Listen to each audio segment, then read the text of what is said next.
Welcome back to the Facts Verse podcast. I'm your host, Tim Blane. Today, we're diving into rock and roll's darkest corners with a man who's spent his career exploring the unexplained. Richard Syrett is the host of the critically acclaimed podcast, Richard Syrett's Strange Planet, and a regular guest host on Coast to Coast AM, the most listened to late night radio program in the world. Richard joins us to discuss his upcoming book, Tales from the Rock and Roll Twilight Zone, which revisits some of rock history's most notorious deaths and mysteries, from Paul McCartney's alleged death to the Altamont disaster, and asks whether the official stories tell the whole truth. We're going to start by focusing on Kurt Cobain's death and see where it leads us and why there's a lot more to it than people assume. Richard, thank you so much for being here. Hey, Tim. A real pleasure. Thanks for having me. Thank you for this is such a cool book. It is, at one side, it's a book you'd read cover to cover, but it's also a series of vignettes, sort of like individual stories. So what's kind of fun is the reader, and I should say it's not quite out yet, but people can pre-order it, is you can kind of bop around a little bit, which is what I did. I was like, oh, this is fun. Let me read this first. And, because there's all these contained stories. Did you have, how many stories didn't make it into the book? Well, I should point out that the book began as a podcast back in 2018 called The Rock and Roll Twilight Zone, and I produced about 40 episodes and covered it's a broad canvas, everything from the CIA's involvement in Bob Marley's death to the curse of the Fleetwood Mac guitarists. So out of the 40 episodes, I chose 16. And at the end of each chapter, actually, there's a QR code, and you can listen to the podcast episode that inspired the chapter. I mean, they're not just transcripts from the podcast. I've maintained sort of the interviews, the quotes from the experts, the music journalists, the musicians, and so forth. And then I just kind of, beefed up the narration and gave it more of a literary or cinematic flair. But there's 16 chapters. And because these were podcast episodes, how much extra did you need to go when I was like, okay, time to write these down? Were you then going like, all right, now it's time to start reaching out to more people? What's new with these stories? Or did you feel like you kind of had it already? The interviews that you read in the book are the interviews from the podcast. I did some, additional research on background and a little bit more on my own. After 8 years, I kind of maybe brought some fresh perspective to some of these stories. But you mentioned Kurt Cobain, and this is actually gaining new traction because there was recently a forensic, independent forensic research group that are petitioning King County in Washington, where Seattle, the home of Kurt Cobain. They want to reopen the case, and King County medical examiners or the police or whomever have said, no, bring us some new evidence, which, talk about a rush to judgment, but we can get into that a little bit later if you like. But that's kind of a common thread that runs throughout this book, at least in certain chapters, and that is the rush to judgment. It really is. And it's wild to then kind of work backwards, and you talk about it to go from like, all right, let's, here's what you assume is true based on that, what was essentially a rush of judgment. What if some of that is not true, and here's potentially why? And then it kind of just opens up, whether how deep, one wants to go down the rabbit hole of any story. At the very least, bringing sort of sober facts to the story allows us to go, okay, maybe the story we were given for the sake of, I don't know, speed or just, a neat little package was not necessarily everything that actually happened. And I feel like if we're going to talk about Kurt Cobain, Jimi Hendrix, Brian Jones, these are stories where, it was like very quickly a news report, and then everyone said, oh, I guess that's what happened. Okay. And what's cool about this book is you're kind of going, well, let's not jump right back into that. Did you have instances even beyond these three where it seemed like, oh, maybe this something we should poke at this and see what happens, where it felt like, oh, no, that one actually seems kind of tidy and there's no conspiracy and whatever, and you're like, let's chuck that off the pile? I guess I've made my living at poking at things, Tim. Like that, that morose kid poking at a dead squirrel in the middle of the road with a stick. I've always had that. So if the weatherman tells me it's going to be sunny today, I take an umbrella. I've always had that mindset, and, maybe I'm paranoid, but I think we've learned enough from history to know that certain institutions, the government, doesn't always have our best interests at heart, and they're not always particularly transparent. I think particularly over the last 20 years, each generation has their version, whether it's JFK or Watergate or the Gulf of Tonkin incident. But for me, even at a very young age, and when the rest of my friends were into new wave and so forth, I was into the 3Ds, the Dead, Dylan, and the Doors, and I was spinning vinyl in my basement, and always, asking questions. Well, did Jimi Hendrix really aspirate on his own vomit, or was there something else going on? And I didn't have the tools, or we didn't have the internet, of course, back then. But I've always been asking questions, and not just about rock, but about virtually everything. There's always another side of the story, and I don't claim that this isn't a manifesto. I don't have the monopoly on the truth. I'm simply asking questions, and I think that's the one thing I hope people take away from this book. And it's not just about rock; it's about everything. Ask questions, tug at threads, and what's the worst that can happen? You're Yeah. wrong about Right. something, Yeah, or the exactly. official narrative actually was true. Right. And I appreciated that. I think you are very clear in this about going like, "Hey, I'm laying this out. I'm asking questions. I'm not here. This chapter doesn't say so and so did it." It's more like, "Here's what I've learned. Here's where the story doesn't really add up, and here's who I talked to who was there, who knows better than I do." And so I think because of that, it doesn't read like, not to be pejorative, but it doesn't read like some nut job doing, throwing stuff at the wall and be like, "Hey, guess what happened?" It reads very much like you have experience in this type of world, but you also like know how to ask the questions that can get to the, deeper truths here. Oh, I like to think I made my reputation in this business as someone who brings some level of credibility to some pretty seemingly outlandish topics. Whether I'm talking about Bigfoot on Coast to Coast, or whether we're talking about you know the Kennedy assassination in the 1960s. I'd like to present. It's not a debate necessarily. I'm not debating people. I want to provide a safe and respectful platform. In this case, it's a book, and allow them, because a lot of these people, they don't get access to mainstream media, which is becoming less and less relevant these days. I recognize, but so I want to hear what they have to say, and there's a million other platforms you can listen to, like a professional wrestling match where they get 3 minutes and they get shouted down by another panelist or something. Right. I don't play that game. Well, it's you mentioned some of these things like JFK and some of the as we go further and further from them, I feel like these mysteries either more people getting into it and more things are being unearthed and whatever, or they kind of fade into the distance, which is why I think this book is important because, the death of Brian Jones doesn't have the sort of, awe of JFK, obviously, nor should it, but if there are unanswered questions and things that need to be poked, as you say, it's important to not let the lesser known mysteries kind of get swept under the rug. Do you have a sense of like, especially with rock and roll, it's so important to this country or to Canada and at all across the world. I don't know. I feel like does this just writing this and getting these stories out there feel like you're saving us from forgetting these stories?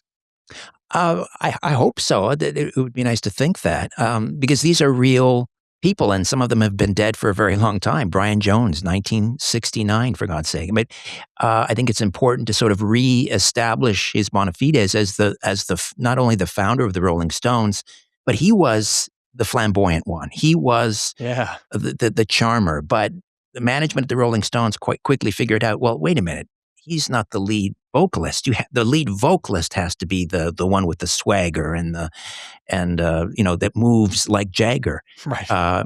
Brian Jones had Shopton Savile Row, and he had the flamboyant, almost androgynous outfits, and he had the moves, the dance moves. That was all sort of taken from him by Keith, by Mick and Keith. Yeah. So it's important to us to reestablish that, and to give him his due. Yeah. Now, having said that, Brian Jones he was a rogue, and he was at times intolerable to be around. that's the duality of genius sometimes. You've got like Mozart and, I don't know, Jack the Ripper sort of all wrapped up into one. Not that he was a murderer, but you get Right. what I'm saying. Like Yeah. there's the shadow, and then there is the brilliance, and it comes together in genius. And genius can be very difficult to live with, and he was, and so he was kicked out of the band Yeah. because he just couldn't function. Well, I know we teased starting with Kurt, but maybe, we'll get to Kurt in a minute because I feel like this leaves us. Let's talk about him. Um, I was thrown by that, not knowing. You mentioned that in the book that Mick kind of watched him doing his flamboyant act and said, "All right, well, that's what I'll do." It was also fascinating the overlap. You forget these are all businesses and businessmen and people, or whether the artists are doing their own business or have people doing it on their behalf. And it felt like, you described the setting where Brian was off in his country home, and basically Mick and Keith showed up at his door and said, like, you're out. And yeah, it felt like this very almost like a scene out of a movie where there's just like the worker comes into the boardroom and says, "Sorry, here's your severance package. You're out." And he's like, "Okay," and had seen it coming because then you talk about how they had been using him less and less as he, became less part of the band. But let's get into. So, can you set the scene for And I don't know how much you want to give away, what's in the book. I do want people to go get the book, so I won't ask you to like reveal the book's secrets. But can you talk a little bit, set that story up? I'll tell you as much as you want to know. As someone who's been on the other side interviewing people, it's always been kind of a pet peeve of mine is people that want to hold back. Yeah, obviously, I want people to read to buy the book and read the book, but I'd like to give the gold away as much as I possibly can, Great. as much as time allows. So, Yeah. so Brian Jones retreats to the Sussex estate, the home of the great British writer A. Milne. Of course, we're familiar with Winnie the Pooh and Christopher Robin, and it was in need of massive renovations, and he had this crew of some of them were, let's say, a little unsavory. Some of these characters, and they saw this rich kid from London with his, speaking proper Queen's English come into this rural part of England, and they thought this guy's ripe for the taking. So they were a little unscrupulous, and they were milking Brian Jones for everything they could get. And by this time, he's very vulnerable. He's into the brandy, and he's maybe popping some pills, and he didn't handle his drugs and alcohol well, like, say, for example, Keith Richards, who, as the old line goes, if there's, when the World War III comes after the nuclear apocalypse, the only thing standing will be cockroaches, Keith Richards, and maybe the milk cans at Coney Island. But so he was in a vulnerable state, and as you pointed out, when he would show up in studio, sometimes they wouldn't even plug in his amplifier. He couldn't play anymore. And he got sidelined because also he couldn't write songs. And it was fine for the Rolling Stones to be a cover band for the first couple of albums. They were a blues cover band and they were great. But then they needed to start writing their own music, and that wasn't Brian's forte. So he quickly read the writing on the wall and he got pushed aside. Also, the police in London are they're not taking lightly to these long hairs who are exerting this negative influence on their children. And so any chance they could get to, maybe plant some drugs on some musicians, even though, they were taking them anyway, in some cases, plant some marijuana and so forth and haul them off to jail.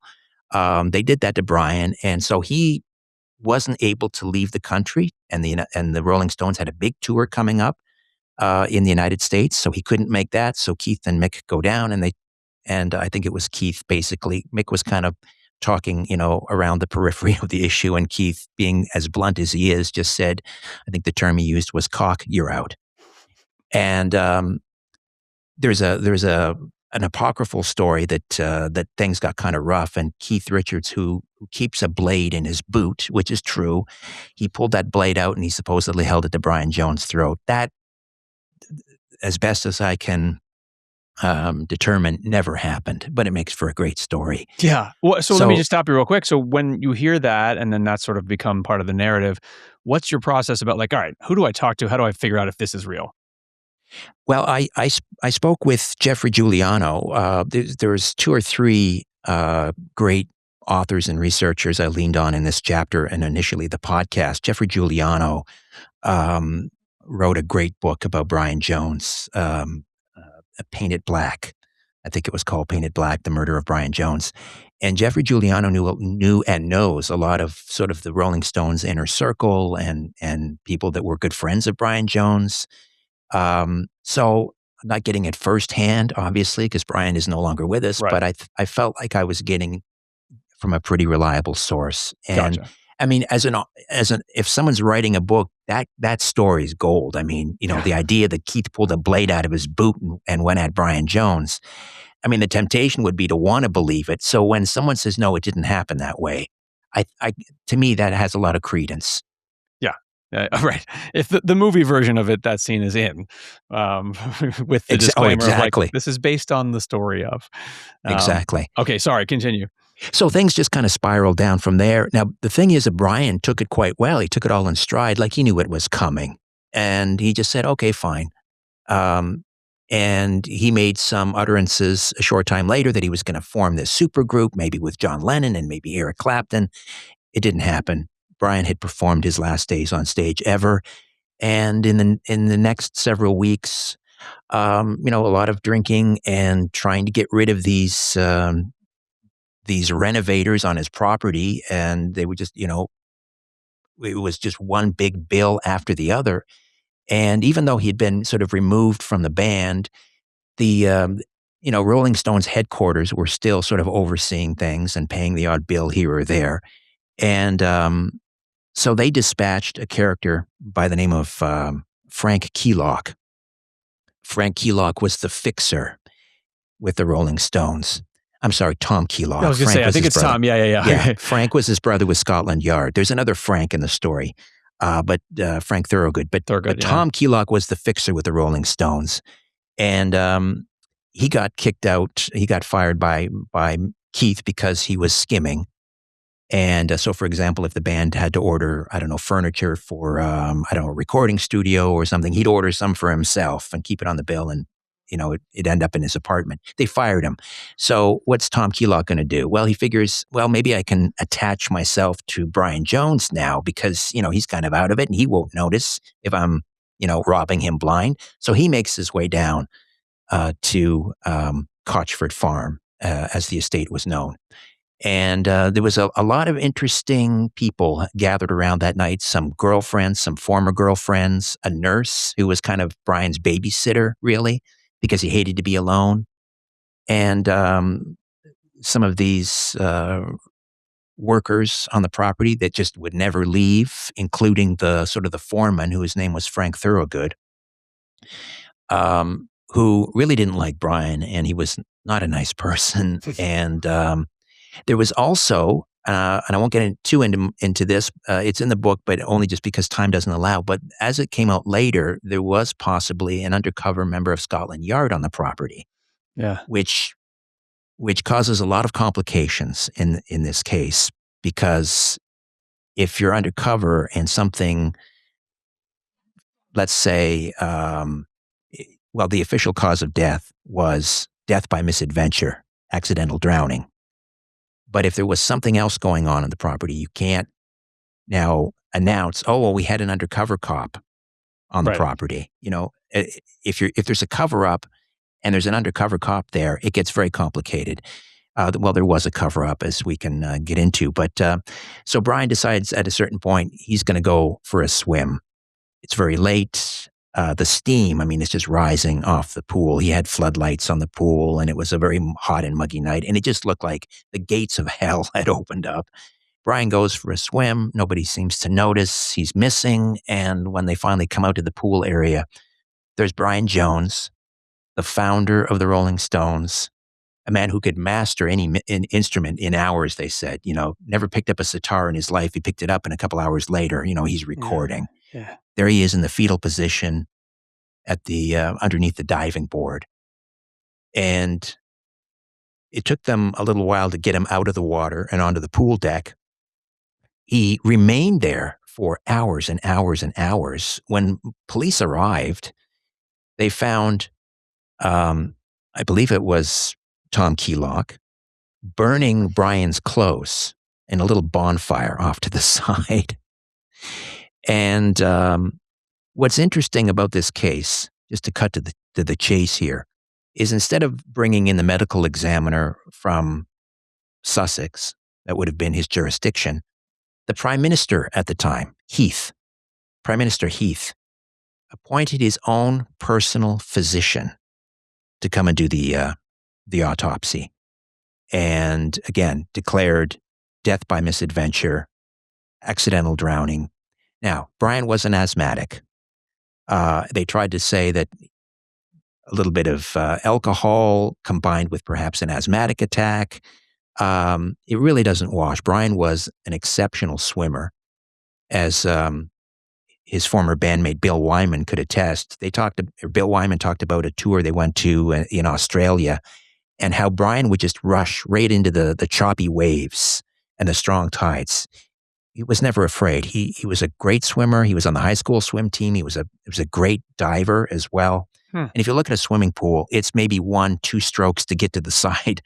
The idea that he couldn't, he had an asthma attack and couldn't make it to the side of the pool doesn't seem plausible. The fact that there was this rush to judgment, and that the prime minister seemingly intervened and appointed his own personal physician to do the autopsy. And then we come back to Tom Keylock, the former fixer with the Rolling Stones. His brother, Frank Keylock, worked with Scotland Yard, was a detective with Scotland Yard. And so there is some suggestion of a cover-up. And I mentioned also there was allegedly an undercover agent on the scene. Was he looking for drugs? We're not really sure at this point. But it gets very complicated and very, how should I say, very sinister, I think, what happened there. And to add to that story, Frank Thorogood, on his deathbed, allegedly, this has not been 100% confirmed, but Frank Thorogood allegedly claimed that he and Brian got into a bit of a tussle in the pool. And whether he struck Brian or he, I don't know, subdued him somehow around the neck and caused him to drown. So not necessarily first-degree murder, but it was definitely not death by misadventure or accidental drowning. Accidental drowning, yeah. It's obviously he was in a bad way in so many ways, being kicked out of the band, having his health issues and sort of being kind of lonely, isolated, being ripped off, didn't even realize it at the time. Or maybe he did, he just wanted people around. Which then leads us to go, when the narrative of like, oh yeah, he drowned, he was just, drank too much or whatever, people question it less, and that's a through line we see also and we'll talk about Kurt Cobain and Hendrix too, where it's just like, the more you paint the picture of, well, here's why it would make sense for them to, that it wasn't a foul play, that it was like something sad that happened, or they committed suicide, because we are then told, oh, here would be the reasons why. So you're less likely to get justice, if you will, if people kind of assume that your recent behavior and who you are as a person kind of line up with the official story. Yeah, he certainly, he ticked all the boxes. Didn't handle his booze very well. He was an asthmatic, was on a downward spiral. Brian Jones was. You could say that, Kurt Cobain, the same thing. Family history of mental illness. Right. Supposedly attempted suicide while on a trip to Italy, although that's been disputed now. Finding him there with a shotgun, stuck it in his mouth, fired the bullet. I mean, it's again, rush to judgment. Yeah, and then obviously there's that extra layer if you're talking about Scotland Yard and you're talking about sort of higher ups in government, where that now reminds me of the Warren Report and all these things where you're going like, oh, there's motive to get this beyond just like, well, the local police needed a quick and clean, like, let's be done with it. Do you like with this story? This feels like, even though he was a famous musician and the Rolling Stones are huge, but like this feels like one of those that like people aren't necessarily digging at, in terms of like what really happened, what really, not in the way same passion as other people. does I don't know, how does that strike you? Does it feel like that people need to pay attention to this one more? Uh, I don't know about. I think they need to pay attention to all Yeah. of these stories, but I think Brian Jones. You're right. I think he's been sort of forgotten. He was sort of after Robert Johnson was sort of the inaugural member of the 27 Club. These musicians that Mhm. died early. Robert Johnson back in the 1930s died at 27, so he didn't really get included in the 27 Club. But it started in '69 with Brian Jones, and then of course Yeah. a year Hendrix, later with Janis Joplin in Joplin, yeah. September, and then Jimi Hendrix in September, Janis in October, and then the next July, Jim Morrison. But Jim or Brian Jones was the first. And Yeah. again, we're talking about this was a month before Woodstock. Um, yeah, he's becoming it's becoming ancient history, I think, in a lot of people's minds. Yeah. You mentioned Kurt, so maybe this is as good a time as any to pivot to his story. Um, and as you said, there's this sort of renewed interest in it.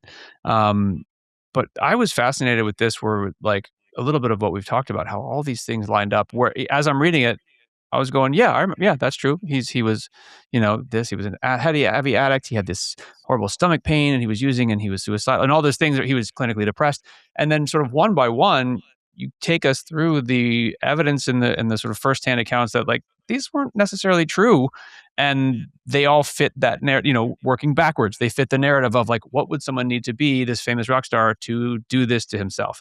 So I guess we can kind of take it. I'd love to sort of take it thing by thing. I guess, can you tell us a little bit first about, you mentioned it even earlier, this narrative of like, oh, suicidality was in his lineage, and therefore it makes sense that he would do it. Yeah, he had a great uncle who shot himself in front of his family. Absolutely horrific. Mm. Um, and died. He had another. It was a grandfather, and then I think the other one was a great uncle, and one of them stabbed himself. He stabbed himself again in front of his family. I think he survived. But so there's that. There's that history. Um, and then Kurt's comportment often just seemed he seemed like kind of the archetypal sort of morose, um, you know, poet, artiste. And then his comments about um, to the media about using heroin. But what you have to understand was Kurt actually had a pretty good sense of humor, and he liked to play that up. He was asked, I think it was a reporter with the LA Times about this, about the use of heroin. And he said, and people took him seriously, but he was joking. He said, "Oh yeah, we use so much heroin. I mean, I fill up a turkey baster with this stuff." He was joking. Yeah. Now, did he use? Yes. Did he self-medicate for a reason?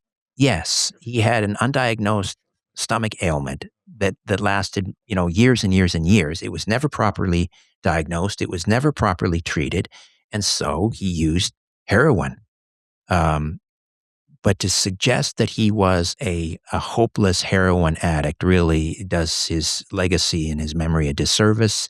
But that has been the narrative that has been put out there and really never corrected. And I think that's a shame. Um, Yeah. And you talked about, he oh, sorry, go ahead. no, I think he had it under control. Yeah. Now, was he totally clean? Probably not. Um, did he inject himself with 3 times the lethal dose of, well, heroin, of course, metabolizes in the blood as morphine, 3 times the lethal dose of morphine in his system at the time of his death? I don't think so. Right.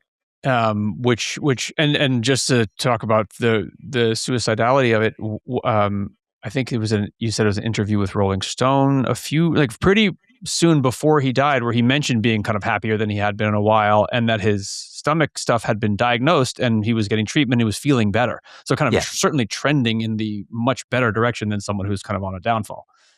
right, which I think is why he felt kind of betrayed and kind of outraged, actually, when there was this intervention that was staged at the behest of his wife, Courtney Love, and other members of Nirvana showed up, but David Grohl did not. David Grohl did not agree with going along with this, and And Kurt just kind of threw up his hands in desperation and said, okay, I'll go into rehab. I don't need to, but I'll go in. And he did check himself into rehab in Marina del Rey, California, basically just signed the register and then turned on his heels and left because he knew he didn't belong there, didn't need to be there. Meanwhile, Courtney Love has checked herself into rehab in Beverly Hills, which some say gave her a convenient alibi. That's just an Right. allegation that's never been proven in court, and she's denied, of course. Right. You talked about that he was this whole 3 times the lethal limit in his system, which I guess, and you also mentioned, I think later, maybe it was the county coroner or somebody said like, well, we never actually said that. We didn't. That kind of came out, and I think maybe he speculated that it came from Courtney Love, that like letting the public know that he had so much drugs in his system. Yeah, there is some question as to where the source of that, but that sort of became, again, part of the official narrative. Well, he had 3 times the lethal dose. Here's the problem. If he did have 3 times the lethal dose, he would have been rendered, even a hardened addict, 3 times the lethal dose, he would be unconscious in seconds and Yeah. probably dead within minutes. And yet, we're to believe, with that level of morphine coursing through his veins, he had the presence of mind to carefully put away his drug paraphernalia, put the little caps back on the syringes, pack them away, put them away tidily, and then take this cumbersome shotgun that also had a flash suppressor on the end, which adds another 6 inches to the length of the barrel. Now, I'm not a hunter, but I have held shotguns in my hand, and I know how cumbersome that can be. Kurt was not some big hulking guy. I mean, to turn that around, sorry to be graphic, but stick that in your mouth, and unless you've got arms like Abraham Lincoln, reach the trigger, unless you take your shoe off and maybe with your big toe, but his shoes were on when he was found. There's just no way you can do that. You cannot pull the trigger with that length of barrel. So that's Yeah. another issue. Yeah, just the logistics of it are Yeah. weird to start with and seemingly very hard to accomplish, especially for anybody who's on heroin probably, period, let alone, incredible amounts of it. Um, yeah, and those are two elements that kind of just got accepted without. It's so strange to hear because it's like, yes, one cannot be. It's like it's X or Y. You can't have both these things at the same time. Somebody who has the dexterity to pull off this near impossible feat, and also at the same time they're on a 3 times lethal dose of heroin. You know, did you? I don't remember this in the aftermath. Like in the like early aftermath, were there people making this point? I mean, that seems like one of those things we should have jumped on immediately. There was and is a local independent researcher who had a cable access channel that he started simply dedicated to re-examining or reopening this case. His name is Rich Lee, and I interviewed him for the podcast, and he's in the chapter in the book, and he did great work. He was making that claim within days. Hmm. He was camped outside Kurt Cobain's home, um, you know, reporting on this and trying to get to the bottom of it, and was just dismissed despite having decades of investigative, journalism under his belt. He was dismissed as a local crackpot and a conspiracy theorist, and so nobody paid attention. Yeah. And then can you talk a little bit about the blood or lack of it, or his head, the way his head? I mean, again, we're sorry to be graphic, but this is the reality. Well, you can imagine if you stick the business end of a shotgun in your mouth and pull the trigger, the exit wound, I mean, it would just be catastrophic. Most of the crown would be just blown off and you would have blood splatter, you would have brain splatter everywhere. Surprisingly, very little of that, which is very odd. Very, So very yeah, little blood splatter on his clothing, on his arms, and just while we're talking about his yeah, arms and the weapon and so forth, really no usable fingerprints on the weapon. right, yeah. The weapon was clean, which is, I mean, talk about.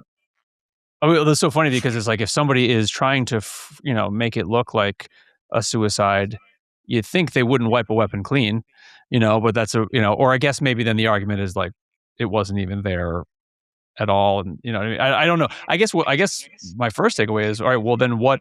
Well, what do you think happened? Like physically? Well, I mean, then I'm just getting into wild speculation at this point, but I think it's possible that he was somehow subdued.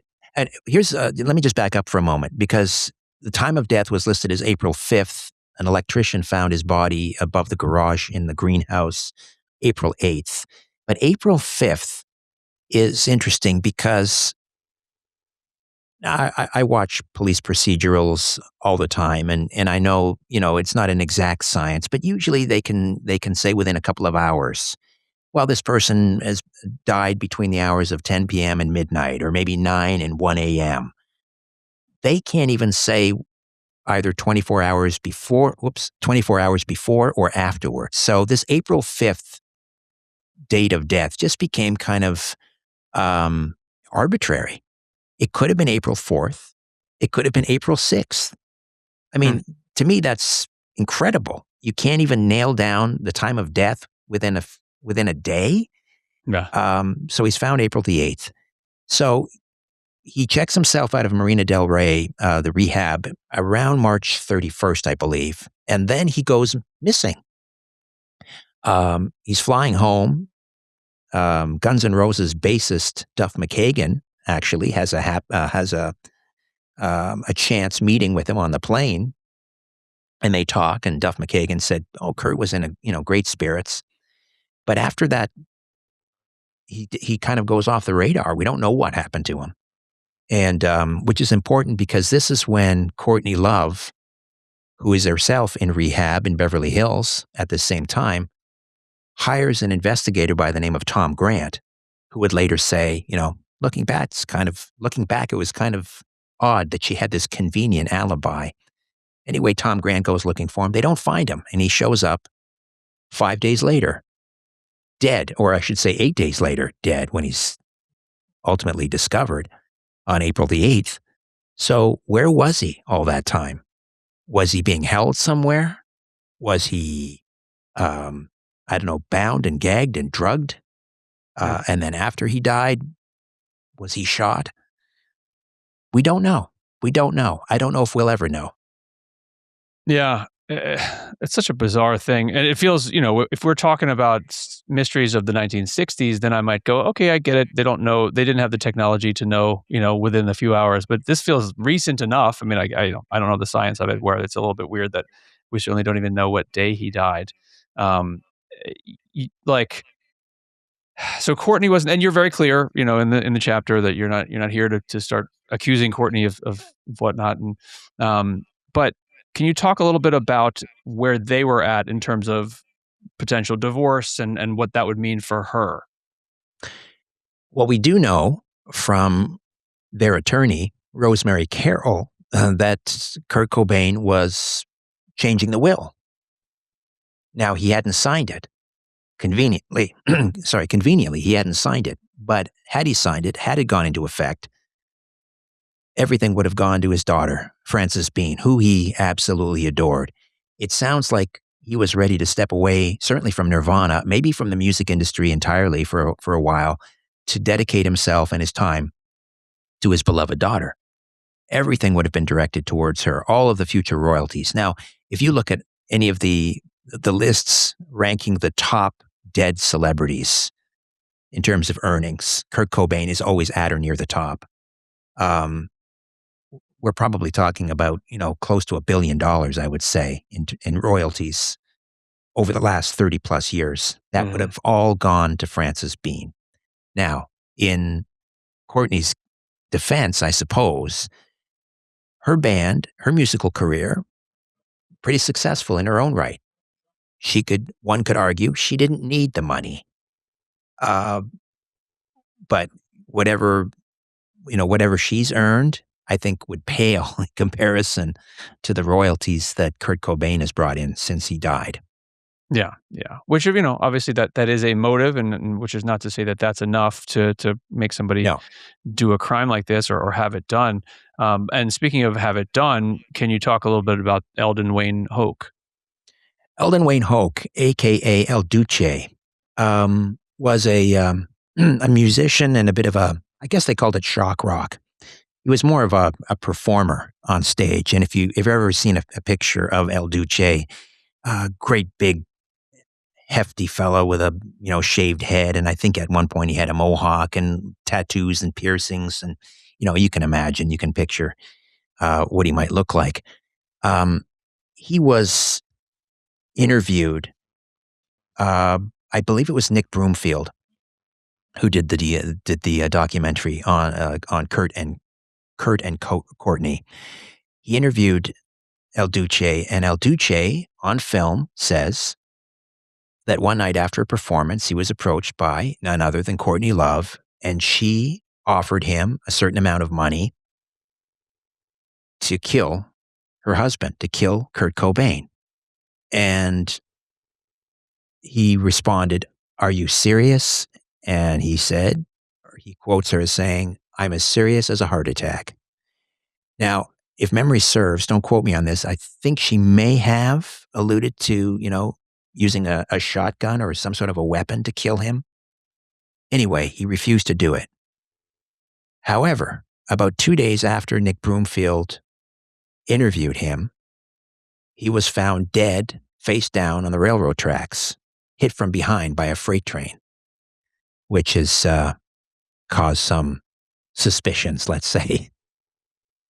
Yeah, I mean, like, even if you try to be level-headed about these kinds of things and try to look at them with a little bit of, like, just lack of judgment, that's a pretty wild coincidence at the very least, like, and coincidences happen, Yeah. people accidentally walk on a train tracks or purposefully walk on a train track, these are things that happen, and coincidences can happen, certainly.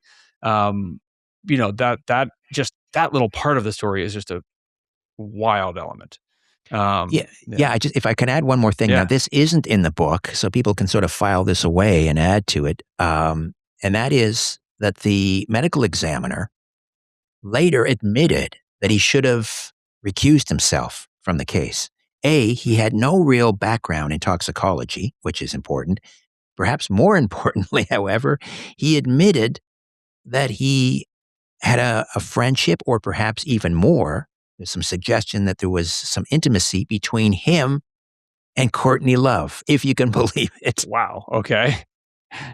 That is wild. So I guess then he would be. He kind of ties into then my second part of the question, which is when you talk about Brian Jones and later when we get into Hendrix, like there was a powers that be element of like, well, here would be enough of a reason to keep this as clean and tidy and not talked about as possible, which is that there's political repercussions, etc. Here we seem to have more of a, like, potentially it's a wife who's looking for money and whatever makes this happen. Other than this sort of conflict of interest, were there reasons why the investigation itself and the reporting of it would have been like, okay, no questions asked, here's what happened, boom, boom, boom?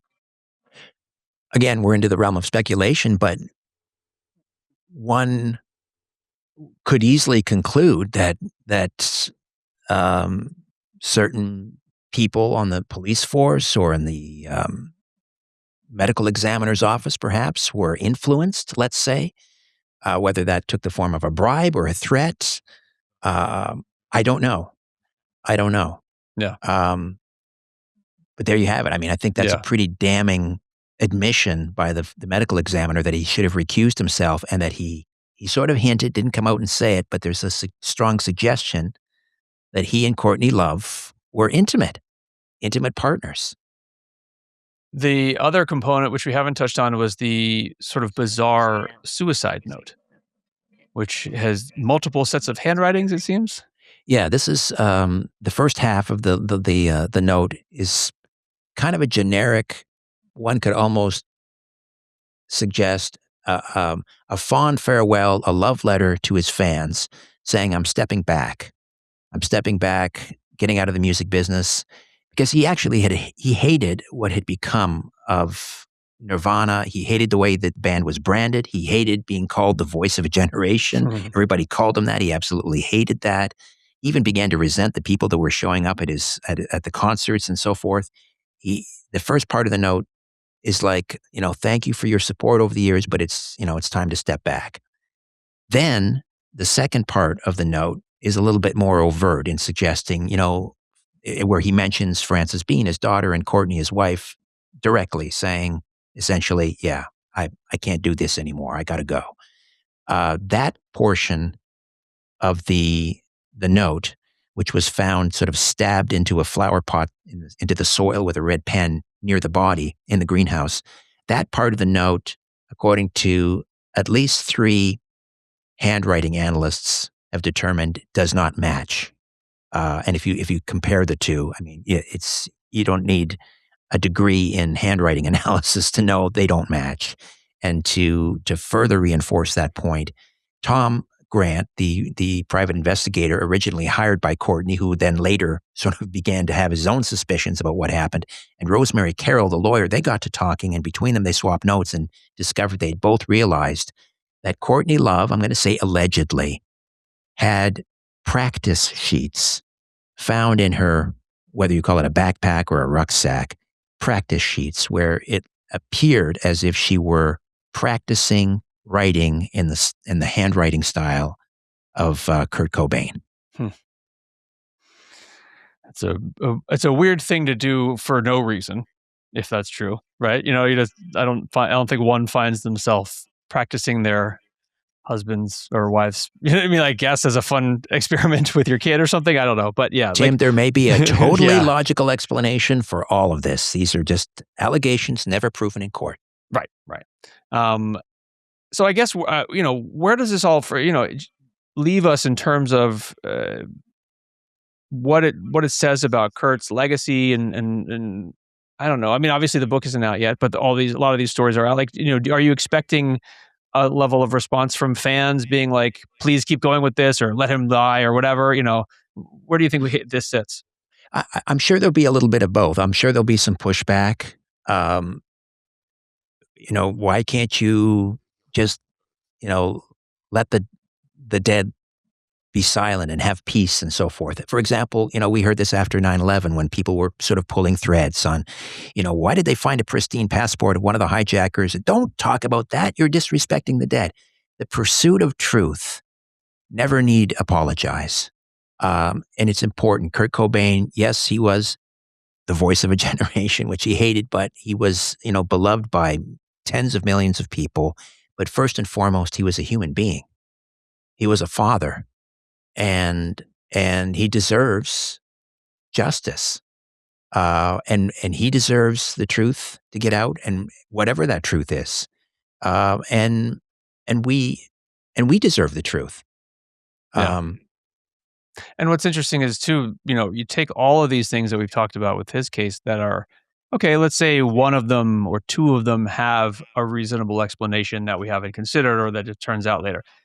There's still like 4 or 5 other things that are kind of weird to tie in. There's just, the list of things that kind of don't line up are a lot to me. Well, there could be a lot more, that I haven't covered in the book or I didn't cover in the podcast. Yeah. If you were to tune into Rich Lee's Community Access channel, every show was devoted to this, into the minutia of this case. Yeah. So he could fill probably entire volumes. Yeah. Let's pivot with the time we have left to Jimi Hendrix. And this one had kind of a little bit of both of these stories mixed together, where we have this sort of bizarre overdose, found with wine and his, aspiration, asphyxiation, all this stuff with the government's powers that be. Can you talk about when Jimi Hendrix theoretically or known to be became a little bit of a target for government elements? Well, I think the government, and we know, the FBI, for example, kept files on a lot of musicians. John Lennon, most notably, had a huge file on Lennon. They were desperately, Nixon hated Lennon, tried to have him kicked out of the United States. But with Jimi Hendrix, I would say when his star started to really shine was probably in the late 1966. He was discovered by Chaz Chandler, the bass player with the Animals, down in Greenwich Village at Cafe Wah.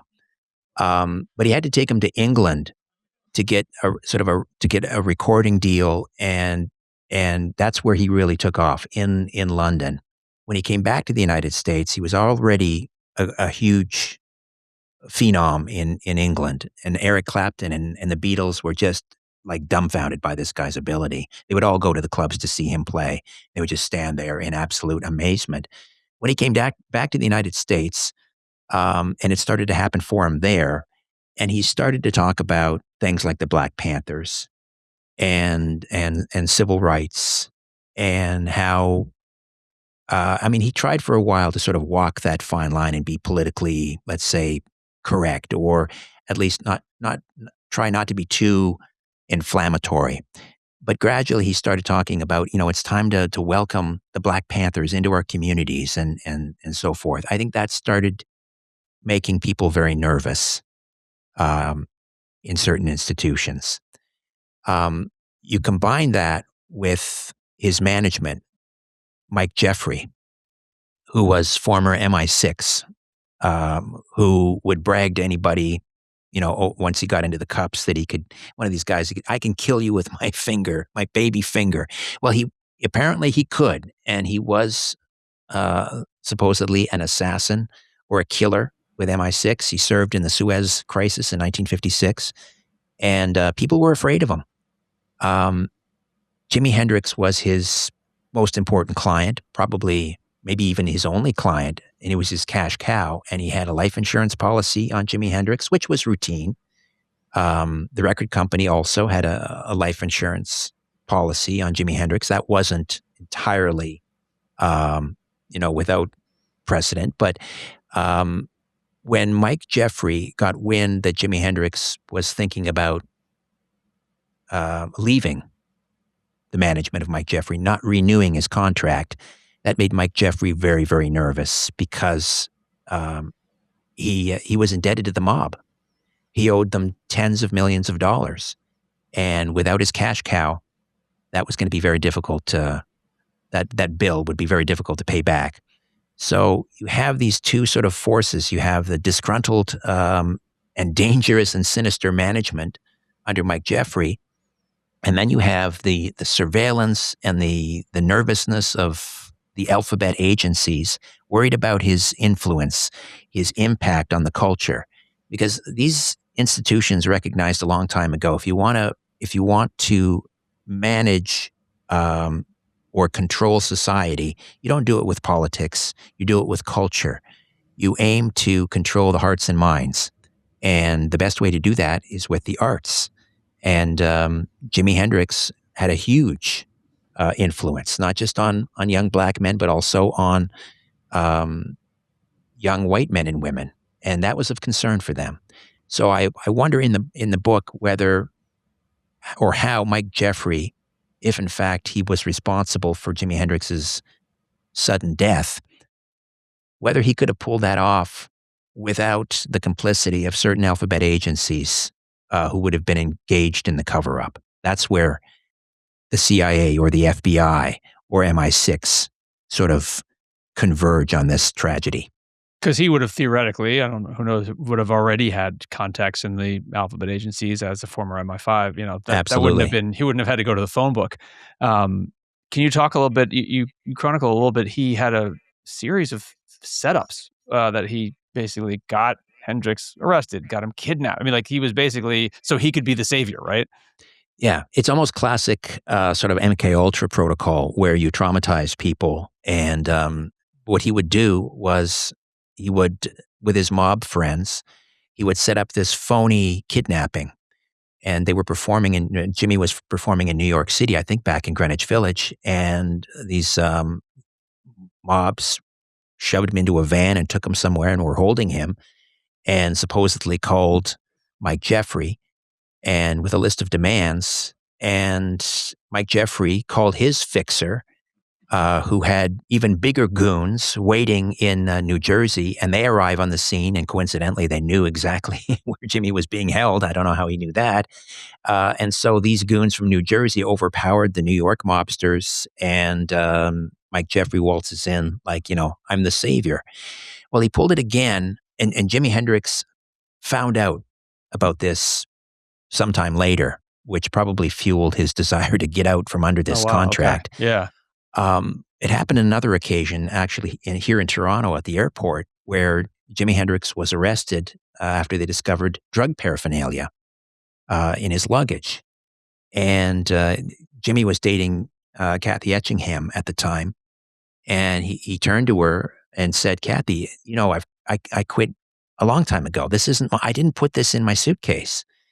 And in waltzes, again showing his influence and power, in rushes, Mike Jeffrey intercedes and gets Jimi Hendrix off.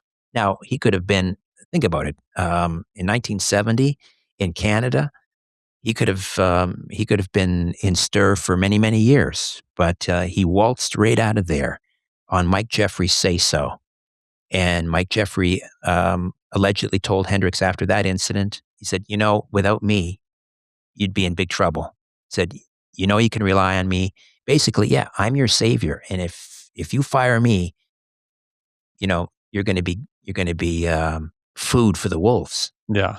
And can you talk about, what are the bizarre details about his death? So he's in London. He's getting ready to perform at the Isle of Wight music festival, and he's with Monica Danneman, his latest flame, in this rented basement apartment, and I believe it's in Harrowsmith, that area of London. And Monica Danneman realizes that Jimmy's in bed, and he's unresponsive, and she calls the ambulance, but not before calling Eric Burdon, who is a friend who also happens to be dating her girlfriend and happens to be in London at the same time. And Eric Burdon rushes over and supposedly cleans up some of the mess, some pills and so forth, hides those, doesn't want this reflecting badly on Jimmy. This is the story anyway. And then he declares shortly thereafter that he found a suicide note and that this was suicide. Well, he was mistaken. What he found was a song lyric that Jimmy had been working on. This was Jimmy just kind of, talking, I guess, or writing in a very sort of metaphysical way. And he wasn't saying goodbye. It wasn't a suicide note. And he later admitted he was mistaken. But he told the reporters initially it was a suicide. But the hospital attendants who tried to revive Jimi Hendrix said that he had aspirated on his own vomit after taking barbiturates and, I guess, downing those with a large quantity of red wine. The only problem was they found red wine soaked in his clothes. They found it in his hair. They didn't find it in his stomach. They didn't find it in his blood. They found it in his lungs. And it's as if someone poured that red wine down Jimmy's throat and down his nose in such a way as to drown him. He was drowned in red wine. Today we call that waterboarding. Waterboarding, yeah. Who knows how to do that? Perhaps a former member of MI6? Yeah, yeah. Oof, that's is that recent info that the lungs in the only wine only in his lungs, or has that been known all along? I'm not sure exactly when that came out, but it has been known for quite a while. The name of the physician who was in the ER that day, I think at St. Mary's Hospital in London, and I identify him in the book. He mentions that. So it probably came out around the time of his death. Yeah. But it was just dismissed. Well, that doesn't fit the official narrative. Let's face it. He was a druggie. He overdosed on barbiturates, and then he aspirated on his own vomit. Right. And then the more, you talk about the 27 Club, and it was an era where there was much more drug use leading to overdoses and things like that, where again, it fits the narrative of the time and of rock and roll stars. And, if we were seeing that from other stars, like, well, why not Jimmy also? And people kind of go, oh, that makes sense, and you kind of leave it at that. Yeah, again, ticks all the boxes. Let's Yeah. just, moving right along. And plus, again, we have these artists who were not beloved by, certain institutions and by, I don't know, I know it's kind of an overused term, but let's call them the elites. Um, we know, for example, the police, they didn't like the Rolling Stones. They didn't like these rich young kids influencing their children. Um, we know that, Nixon and J. Edgar Hoover didn't like John Lennon. They didn't like Jimi Hendrix. They didn't like other uncontrollable figures influencing the hearts and minds. That was their game as far as they were concerned. Yeah, yeah. It's these, and we're out of time here, but I will. What's great about this book also is that we've just had this long discussion, and we've only covered a little bit of this book. There's plenty of other stories people can check out, including more details on these three figures that we're talking about. The book is available July 9th. Am I remembering that correctly? That's right, July 9th, available for pre-order. You can get it right from the publisher Trine Day Press, trineday.com, all one word, or Barnes& and Noble, Amazon, I think even online at Walmart and Indigo, Chapters, just about everywhere. Great. Did you do an audiobook version of it? Not yet. Okay. I'm looking into that. I am Yeah. looking into that. Well, obviously, that would be right in your wheelhouse if you chose to do it. I would assume you have the voice for all of these mediums, so people can check that Well, out thank when you. that comes. But what a pleasure to have you. This was so fun. These are wild stories told really well in this book, and so I encourage people to get the pre-order going now. And Richard, Syrett, thank you so much for being here. Tim, a great pleasure. Thank you so much for having me.